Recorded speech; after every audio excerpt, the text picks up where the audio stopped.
All right, let's take a look at that homework. Was there any questions on 1, 2, or 3? Are you okay finding the slope?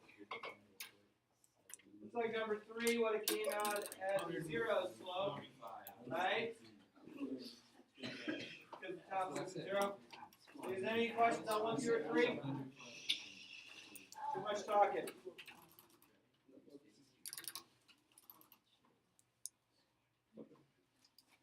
Okay, 4, 5, 6, or 7. Looks like we want to find y equals mx plus b of each of those.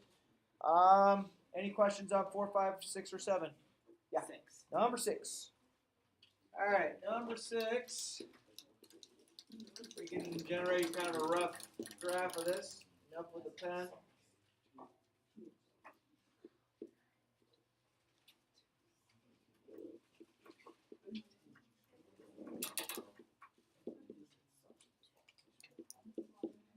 Okay. Here we go. Too much talking. Where does it cross the y-axis? 0. At 0, right? So this is going to become 0 because of this. Is that all right so far? Yeah. Do I have to go and find the slope of this, or could I just count up and over? Up and over. Yeah, if I count up and over, is also finding the slope. Thanks. I'm not here. What are you doing? Okay. So let's count up and over. So I'm going to go up from here. I'm starting here. I'm going to go up 1, 2, 3. So I have a positive 3. And then I'm going to go 1, 2 to the right. Over 2, x plus 0. So here's my equation. Could I have it like this as well? Yeah. Yep. So you pick which answer works best for you. You got a question over there on one of them? Number 4, please. 4, you got it. Number 4 looks like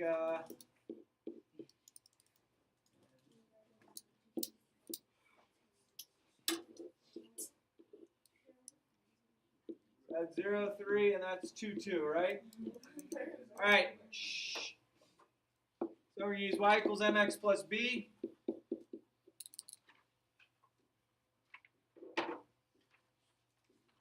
What's my b value? 0. Only 3. 3. Because of that right there, right? Make sense, everybody? All right, so from there, I need to find the slope. So I can use my slope equation or I can count. So I'm going to count. I'm going to go down 1 and then over 2. So I went down 1, so that's negative. I went right 2, which is positive. Don't forget to put the x there. There's our equation.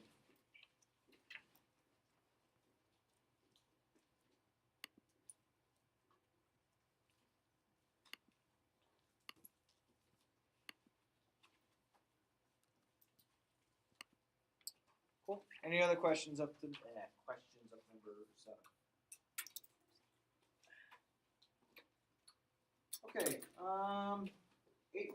8 through 13, we want to identify the slope as well as the y-intercept.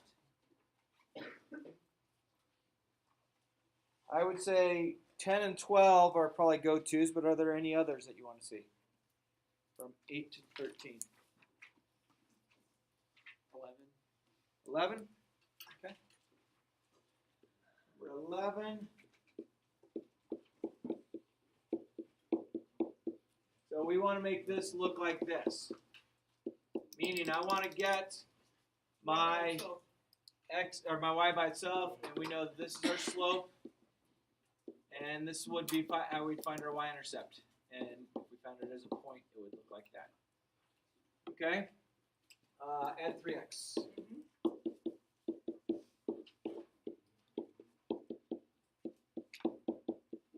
Divide everything by 6 and reduce. So my slope of this line is 1/2, and my b value is equal to 2, which would give me this point, right? Okay, number 10, bless you. Number 10 is one of our special cases. It is a straight line like they all are, but this is a vertical line. Okay, so this is a vertical line. So what do we know about the slope of a vertical line? It's undefined. Good. Okay? Meaning if I had 2 points of a vertical line, I tried to find the slope, the denominator of the slope would become 0. As a vertical line, this equation looks like this. So this is what this equation is going to look like. Where does it cross the y-axis? Where does it cross the y-axis? Never. Okay? Don't put 0, because if you said it crossed the y-axis at 0, that would mean it crosses right there. It does not cross the y-axis. What? Unidentified? I like that. I wouldn't say undefined, because it's not a undefined term. I would say that you can't identify it. It's not there, does not exist. Nope, not this time. D-N-E. Does not exist, D-N-E. Looks like O-N-E a lot of times when you guys write it down. It's like, what did they put 1 for? Okay, and then number 12 is our other special case. What kind of line is this? Yes, it is straight, but what kind of line? Horizontal. It's a horizontal line. So what do you know about the slope of a horizontal line? What do I know about the slope of a horizontal line? 0. It's 0. Okay, so if you knew 2 points of a horizontal line, you tried to find the slope, the numerator, or the top number, would become 0. So this looks like this.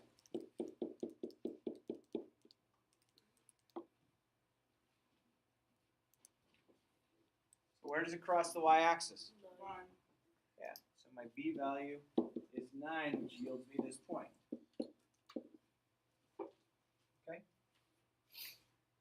Are there any other questions from just the front page?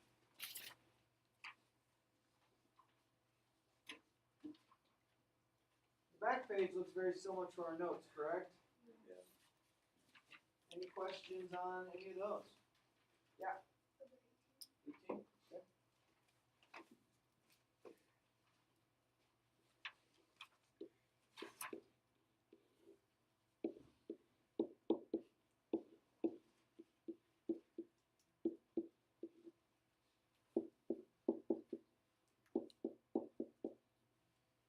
All right, do we happen to know the y-intercept on this problem? Yes. Yeah, which was my y-intercept value? The -3. So this -3 is going to go right there. So I get y equals mx minus 3. But I don't really know the slope just looking at it. I guess I could plot the points, try and count up or down. But I think if we were to find the slope,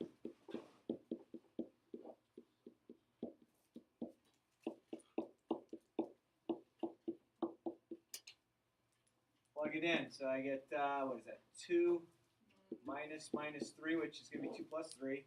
And then -2.5 minus 0.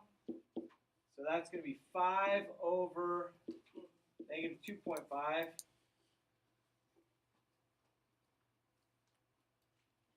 I guess theoretically you could leave it like that if you wanted to. So this answer works fine.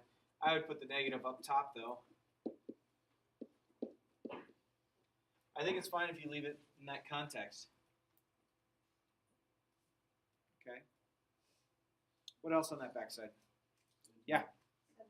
17?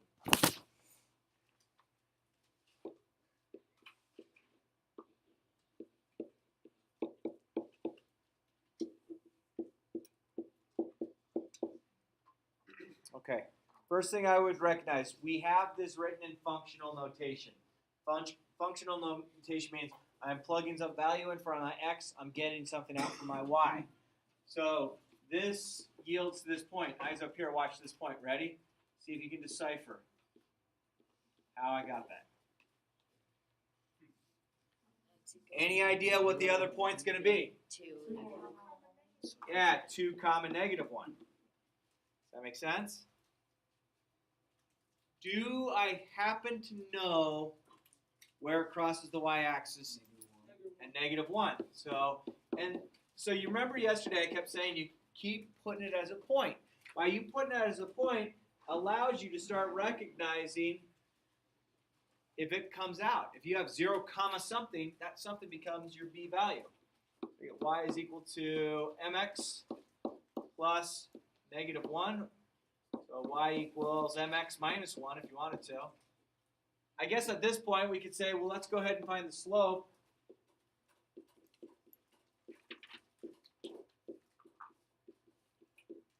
So x1, y1, x2, y2. Let's see, -1 minus -1 over 2 minus 0. What happens here? 0. I think it's 0 on top. 0 on top is equal to what? 0. So my equation is y equals 0x minus 1. You can totally leave that for an answer, or you can put this as your answer. Your choice, whichever one you want. They're both correct.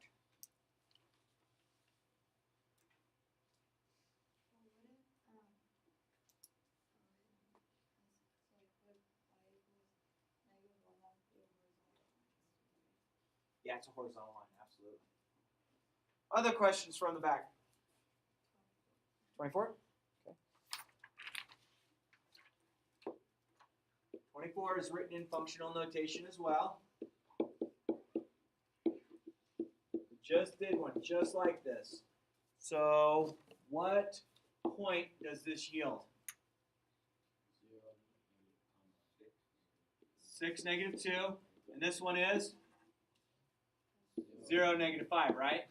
Is that all right? See how easy functional notation is? It looks weird, and it's awkward to deal with, but it solves pretty easily. Okay, so using y equals mx plus b, do I know where it crosses the y-axis?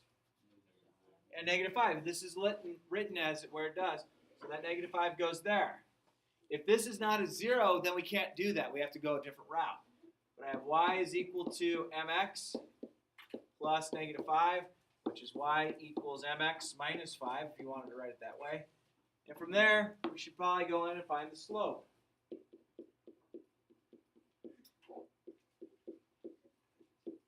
I got x1, I got y1, I got x2, I got y2. Plug in what we know. I have -5 minus -2. 0 minus 6. That becomes plus plus, yes? That's what equals to a half. That's -3 over -6. That's positive half, right? So your equation is y equals half x minus 5. Oops. Done. Any other questions from there? Where? 19?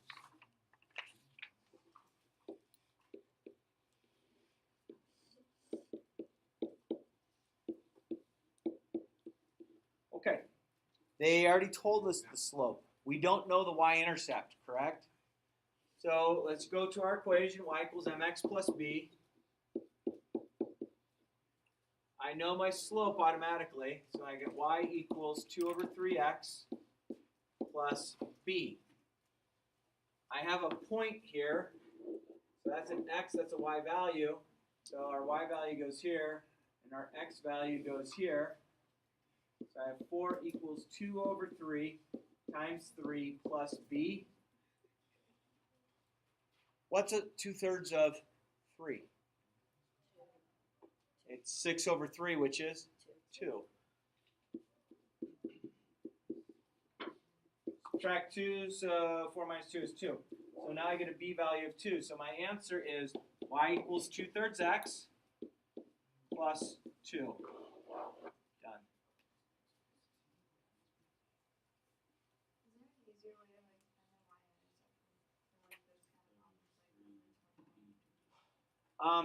Yes, no. You could, in all intents and purposes, you could have graphed this problem.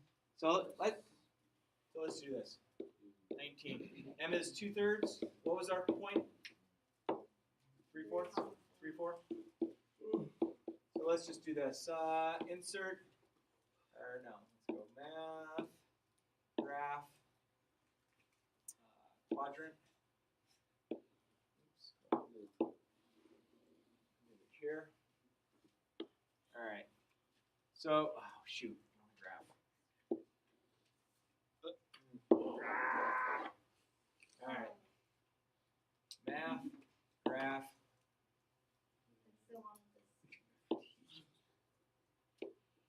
All right, should go over top. Perfect. All right, make my pens the right pen. This is a fun pen. All right, so let's see if this works. 3 over 4 is this point here. Agree? And I get a slope of up to right 3. So up to right 3. Now this might work, but it might not. So up right and down left is the same thing. Okay? So think about this. Your slope is given to us being this. That's positive. But if I had this, that's also positive because negative over negative. So in this case, we are finding where it crosses the x-axis or the y-axis pretty easily by using the slope. Will it always work that way? No, but in this particular case, it did work. So 2 different ways you could have done it. If you have a grid, go for it. Anything else we want to go over? We good? Solid? Happy? We all Do what? We're Gucci? What? We're all Gucci. We're what? Gucci. Oh, okay. It's like the brand. Cool. If you would, make sure your names are on that assignment and pass it on forward, please.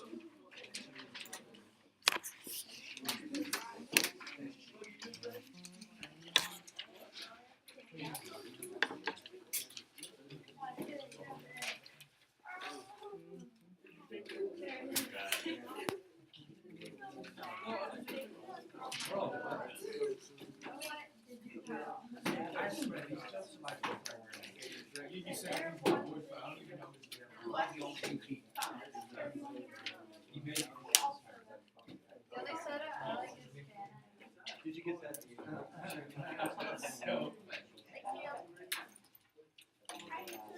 Good job. Huh?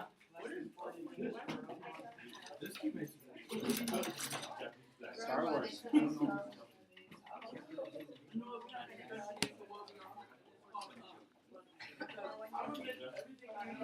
Getting excited for Thursday?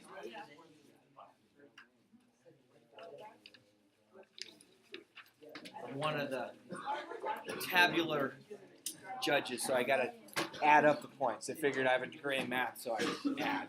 I'm like, what? Like, yeah, you just have to add points up. Great. But I get to see you guys perform, so I'm just like, how many schools are going to be here? You know? A lot. A lot. All of them almost. Huh? All of them almost. Really? Yeah. That's going to be nuts. Well, that's cool. I'm excited for you guys. All right. Everyone got a note sheet? Sweet. All right. So, one thing that's on the agenda, there is a single problem, Schoology. It will close Friday night at 11:59, so make sure you get on it. It allows you to either type up your answer or it allows you to record your answer either just verbally or actually on camera if you have a camera on your computer. So take a look at Schoology. It's on there for you guys. Okay? Let's see if I pull this up. Pull that up. Let's go to Get out of pen. boom. It is right here. Come on. Schoology. Do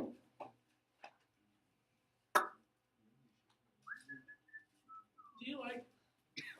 Do I like what? I forgot what I was gonna ask. So Schoology, and it is called Slope and Context. So it says use the following graph. Find the slope. So you have a graph that's there. You have distance on your x-axis. You have time on your y-axis. Describe the slope in the context of the problem. So if you said, hey, the slope is 3 over 4, you're going to get 2 of the 4 points on this problem. Because then if you explain it in the context of the problem, so which way do you go first with slope? You go up or down first, and then right or left. So when you describe the slope, talk about the slope in the context of how it works. Okay? What is our y component labeled? 1 to 10. What is that? Time. What is this? Distance. And it'd be a lot more clear for you guys. So for every amount of time, we go to amount of distance. Okay? Just one problem, that's it. So, yeah, this is what it'll look like if you take it. It'll be due Friday. That's what it looks like. And it says, find the slope. You could type in your answer, or you could hit record if you have the recording capabilities on the computer you're using. And you can do a video recording or an audio clip. But make sure you do it, okay? Cool? Easy enough? All right. All right, so Schoology, context slope, get in there, do it, get it done. I'll remind you again tomorrow. Okay, functions in context. Writing linear functions, number 2. Sweet. What is a function? Okay, what is a function? We've talked about it a lot. We use f at x or f of x. It can be said either way. Okay, it means f parentheses x. Okay, what is a function? For every input, you have one output. One output. One output. Okay? In other words, for every x value, you can only have one y value. Okay? So if you had a problem, if you put like 3 in, you don't get 2 different answers out. Make sense? Gotcha. Can I move on? Okay, so function notation, we've seen this before. This is said 2 different ways. Which way is right? F of x and f at x. F of x, f at x. They mean the same thing. Okay? Which means this. If you had some graph, let's say you had a graph that looked like this. This x value here, what is our graph doing? Where is it in the y component? That's what we're doing. So f at x. What's the function at x doing? Oh, it's up there. What's the function at x doing? Oh, it's down there. What's the function at x doing? It's right on the line. Okay? Or you can say function of x. So if we have the function of x or the function at x equals 3x minus 5, find the function at 2. So what are we doing with this 2? Yeah, so this problem looks like this now.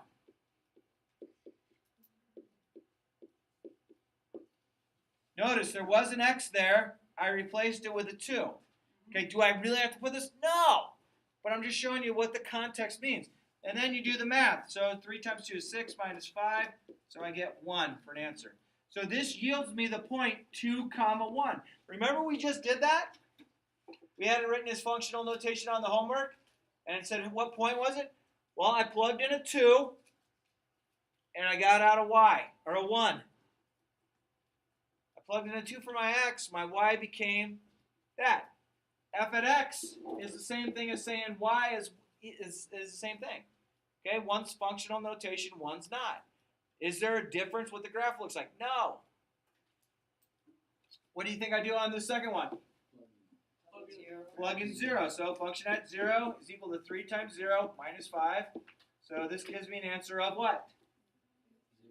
0. 0 minus 5. 0 minus 5, which is? So what point is this? 0, 5. This is my input, this is my output, this is my x, this is my, this is my domain, this is my range. Okay? What do you think I do here? Plug in 1. So the function at -1, or the function of -1, is 3 times -1 minus 5. So that's -3 minus 5, which is -8. What point is this? -1 comma -8. Good. Make sense? X, if the function at x is equal to 10. this looks a little different, does it not? Where do you think this is getting plugged in on our problem? Where did the other thing get plugged in? Wait, just get rid of that X. So look. What is this? What is this? Is that the same exact thing? Yeah. What do you think I do with 10? Plug it in for the y component, which is the function of component. So this is going to be 10 equals 3x minus 5. Take a look. We wanted to take what function at x was, that was equal to 10. So we're going to take that, we're going to plug that in. Now we can go ahead and solve this. So add 5 to both sides, that's 15. Equals 3x divided by 3. So x is equal to? 5. Okay, now be real careful. Be real careful. Let's review real quick. When I plugged in like this, I got 2 comma whatever the output was. Here I got 0 comma whatever the output was. Here I got negative 1 whatever the output was. Now I have the output, and this is giving me my... So what's the point is that? What point? What is the point? What point does letter D give us? What? 5, 5 comma 10. Yeah. How is it? Think about it. No, because X equals 10. yeah. Oh, wait. Okay, so remember, we said this is the same thing as saying y.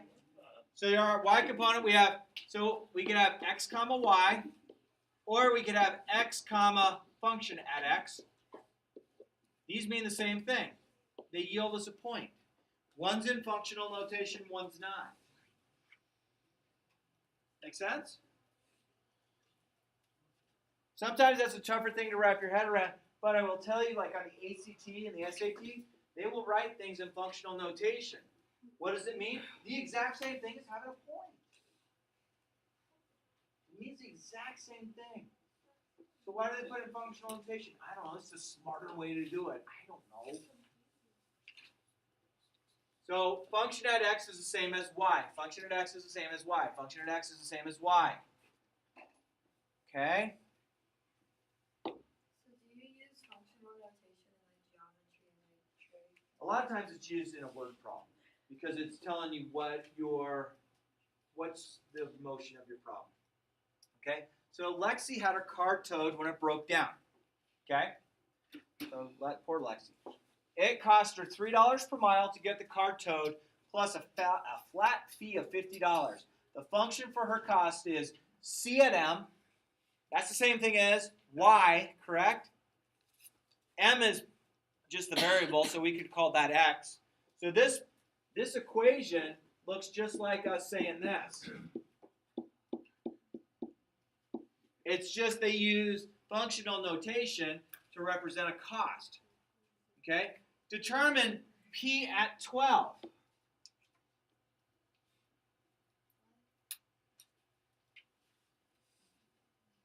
I think that should be a C at 12. Sorry about that.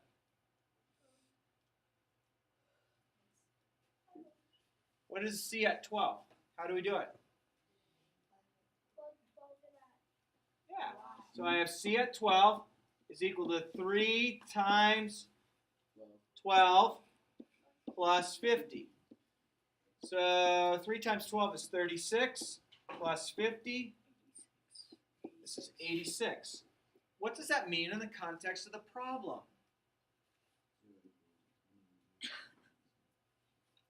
What do you think it would mean?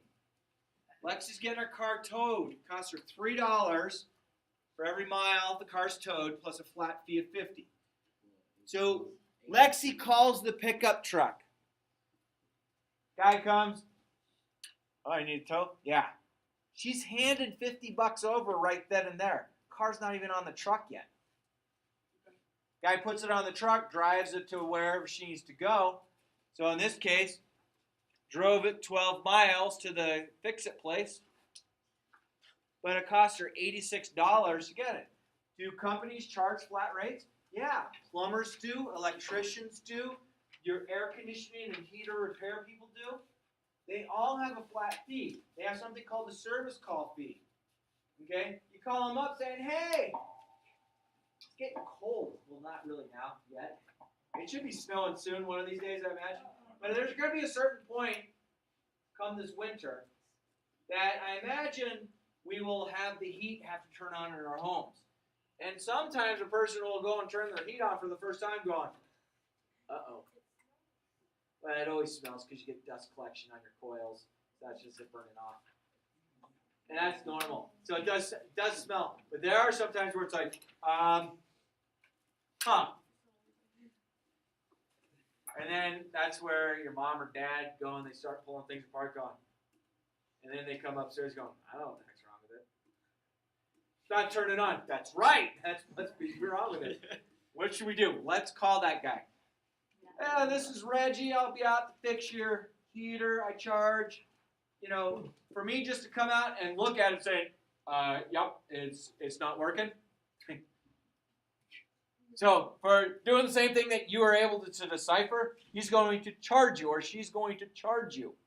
And then they're going to say, okay, this will take me 2 hours to do because I have to change the flex capacitor.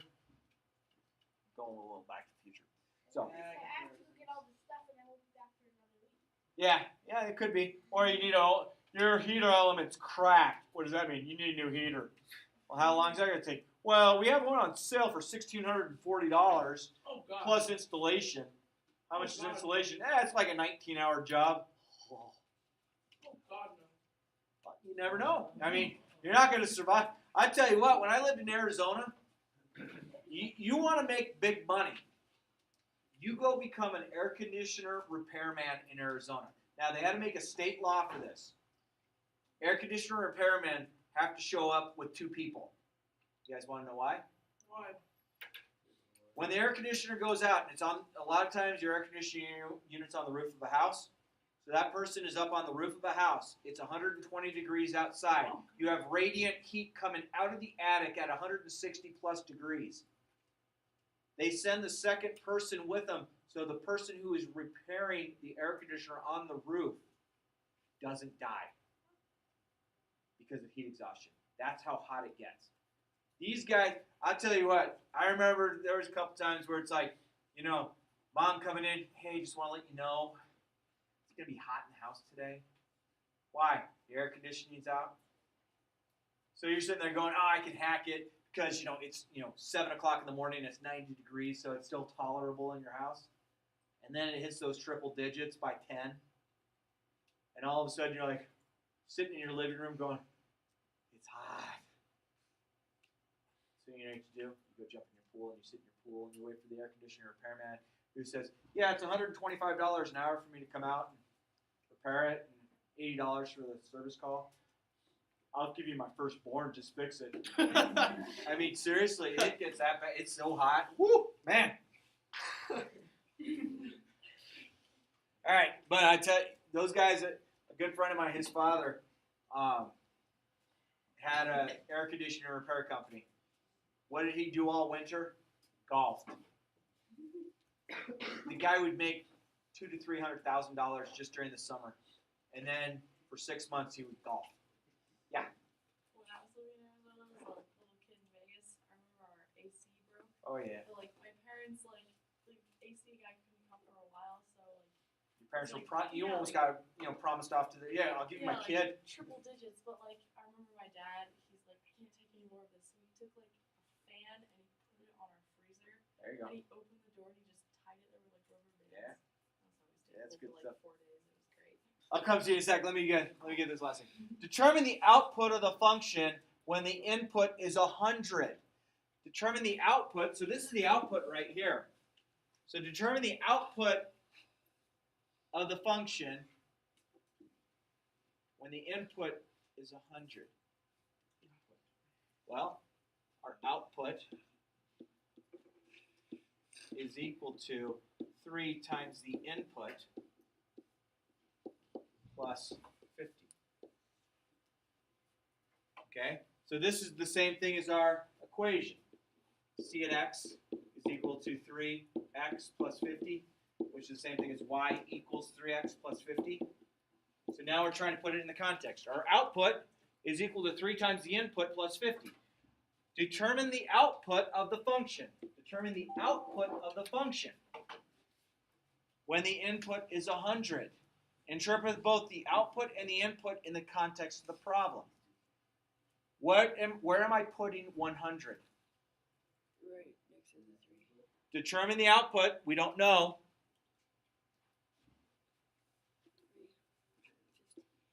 Or C at X. 3 times 100 plus 50, which comes out to $350. Okay? This is what this means in the context of this problem. Remember, this was a young lady whose car needs to be towed. She needed to have her car towed 100 miles. She had to pay $350 to have her car towed that far. Okay? Could that happen? Yeah, you could be on a road trip. Tow truck comes out. All right. Lexi had her car towed when it broke down. The cost is $3 per mile to get it towed plus a flat fee of $50. The function for her cost was this. The function was calculated cost per mile is towed. Interpret the y-intercept of this problem. So which value up here, where's my y-intercept on this problem? This is written the same way as this. They look exactly the same. I just changed the lettering.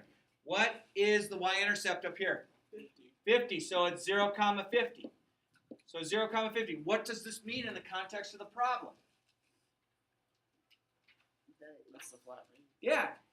Just for you to have the guy come out and say, yep, we got to tow it. $50. He hasn't even taken anywhere. So you have to pay, or she has to pay, I guess Lexi in this case, has to pay $50 to have tow truck, it's not tow, TW, tow truck, not tow, come out. Does Lexi need the car to be towed? If the guy's like, yeah, it's $50 plus $3 a mile, and she remembers that her neighbor Ruben charges $2 a mile, she is now out $50. Yeah, you owe me $50.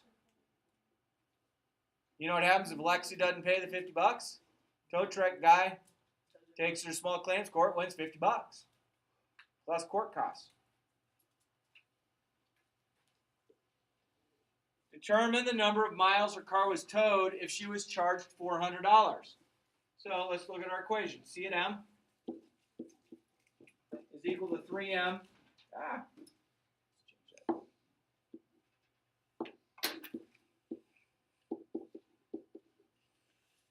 So determine the number of miles her car was towed if she was charged $400. Where does that 400 go?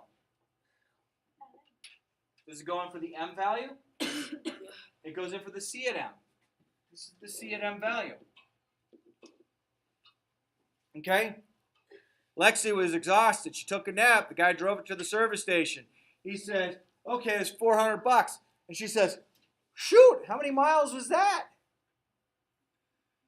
So, Lexi, being that she's in CP Algebra 1 over here at Creek, realizes, oh, I could do this math. 400 is equal to 3M plus 50. Subtract 50 from both sides. 3M is equal to 350, right? M is equal to 350 divided by 3. Does anyone have a calculator? How much? 116 point what?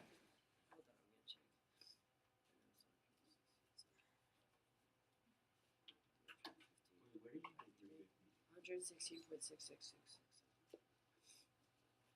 Where did I get the 350? I had 400 equals 3M plus 50. I subtracted 50 from both sides. So she had to get her car towed 116.67 miles away. Where is she, over in Grand Junction or something? Crazy. Oh, I got a good mechanic. Okay. Huh. Lexi had her car towed when it broke down. It cost $3 per mile to get it towed plus flat fee of $50. The function for that is still working with the same thing. A customer claims that they were overcharged for their service. They were charged $149. So it cost them $149, but they said it was only 33 miles to be towed. Did the person get gypped? No. What does this person have to do? What does the 33 do? C at M is equal to 3M plus 50. So they could do it one of two ways. They could plug 149 in here and solve for M, or what's the other way they could do it? So they could do this, 149 equals 3M plus 50, and if they work this out, if they get 33, then it's spot on. Or they could do this. C at 33 is equal to 3 times 33 plus 50. So there's one of two ways to do it. They're both going to yield you something you could say. This is 99 plus 50. 99 plus 50 is $149. Did this person get gypped? No. I'm not going to pay. That's ridiculous. There's no way. Your math is way off. Okay. Determine C at 4 and C at 17. C at 4 is this. C at 17 is this.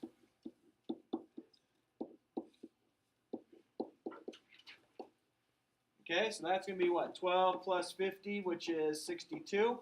This yields me the point 4 comma 62. Input, output. What is that? 51 plus 50. That's 101, which yields me the point 17 comma 101.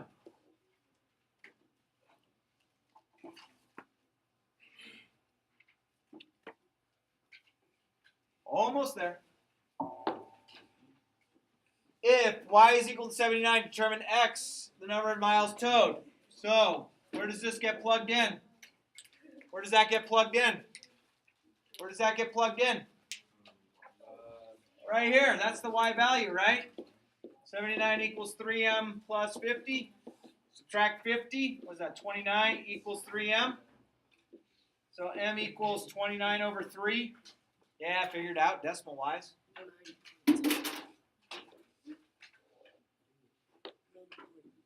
Input, output.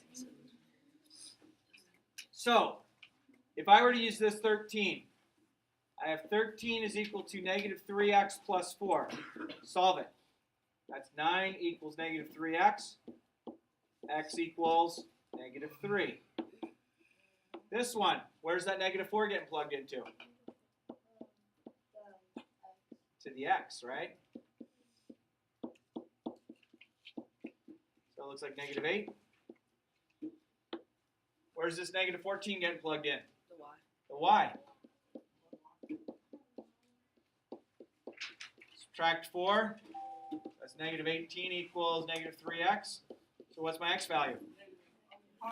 Positive 6. Okay, so guys and girls, there is a Schoology. Oh, we got our happy stuff.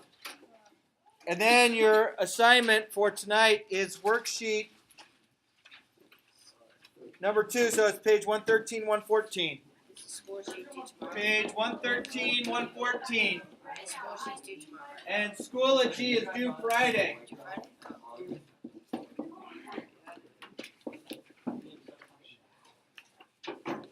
Cool? How'd we do?